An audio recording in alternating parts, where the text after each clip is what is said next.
ഇത് ഇവിടെ വന്ന് വീണായിരുന്നു. എന്നിട്ട് ഇപ്പോഴാണല്ലോ ഞാൻ കാണുന്നത്. നീ എന്നാ ചെയ്യുന്നത്? എവിടാ കൊണ്ട കളയുന്നത്? ഇത് കണ്ടോടി. എന്താ ചേച്ചി?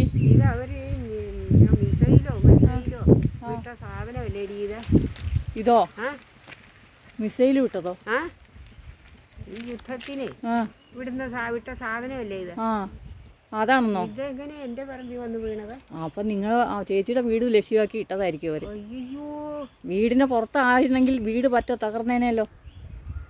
ഇതിപ്പോ എവിടുന്നാ കിട്ടിയേ? ഞാൻ എന്ത് ചെയ്തേനെ? എന്ത് ചെയ്യാനാ? ചെയ്യാനും ആള് ഉണ്ടാവില്ലല്ലോ. ഇത് വീടിനെ കൊണ്ടേ വീണായിരുന്നെങ്കിൽ. ഇതിന് എന്നതാ കാണിക്കണ്ടത്? അതെവിടെയും എവിടെയും കൊണ്ടു വെച്ചേരെ. അടുത്ത നമുക്ക് ഈ വീടിന് എവിടെയെങ്കിലും ചായ്പ് പണിയുന്നുണ്ടോ?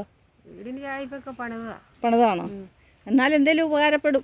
ഈ ഷീറ്റ് മേയുന്നില്ലേ, അതിനുള്ള കമ്പിയാ അത്. ഇല്ല, ഒരു കുഴപ്പമില്ല. കൊണ്ട വെച്ചോ. ചേട്ടൻ അവിടെ നിന്ന് പണിയെടുക്കുന്ന ഞാൻ കണ്ടതാ. ഇങ്ങനത്തെ കമ്പി കൊണ്ടേ അതിൻ്റെ ഒരു കഷ്ണം അയാളെ പുള്ളി ഇവിടെ എവിടെയോ ഇട്ടതാ.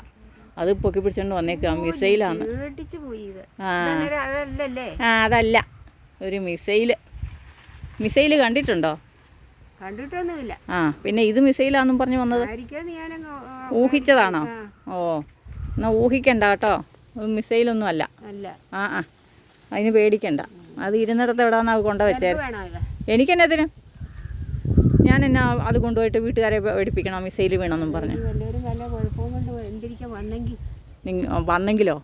വന്നെങ്കിൽ കുഴപ്പം കൊണ്ട് വന്നെങ്കിൽ അവരെന്നാന്നോ ചെയ്യട്ടെ. അല്ല അപ്പം ഞാൻ എന്നാ പറയണ്ടേ? ഇത് ചേച്ചിയുടെ പറമ്പിൽ കിടന്ന് കിട്ടിയ സാധനമല്ലേ? അപ്പോൾ എനിക്ക് തന്നതാണെന്നൊന്നും പറയുന്നില്ല. ചേച്ചി അതുകൊണ്ട് സൂക്ഷിച്ച് വെച്ചേരെ. ഒന്നും അല്ലേലും ഇവിടെ ജീവിച്ചിരുന്ന കാലത്ത് ഇവിടെ യുദ്ധം ഉണ്ടായി, അന്നേരം വന്ന് വീണ മിസൈലാന്ന് പറയാം. അല്ലേ? ഒരു പുരാവസ്തുവായിട്ട് കൊണ്ട് സൂക്ഷിച്ചു വെച്ചു കേട്ടോ. എന്നാ വേഗം കൊണ്ട് വെച്ചോ കേട്ടോ. മാങ്ങായോ? ഇവിടെ മാങ്ങാപ്പഴമൊക്കെ ഇഷ്ടം പോലെ വീണ് കിടപ്പുണ്ടോ? വേണ്ട. എന്നിട്ട് ഇതിൻ്റെ ഈ മാവിൻ്റെ മണ്ടയിലാണോ മിസൈല് വീണത്? അതും അറിയത്തില്ല. മാങ്ങാപ്പഴമൊക്കെ തീർന്നല്ലോ. എന്തായാലും മിസൈല് കളയാതെ കൊണ്ട് പോയി കേട്ടോ. ഞാൻ കൊണ്ടുപോവാണേ.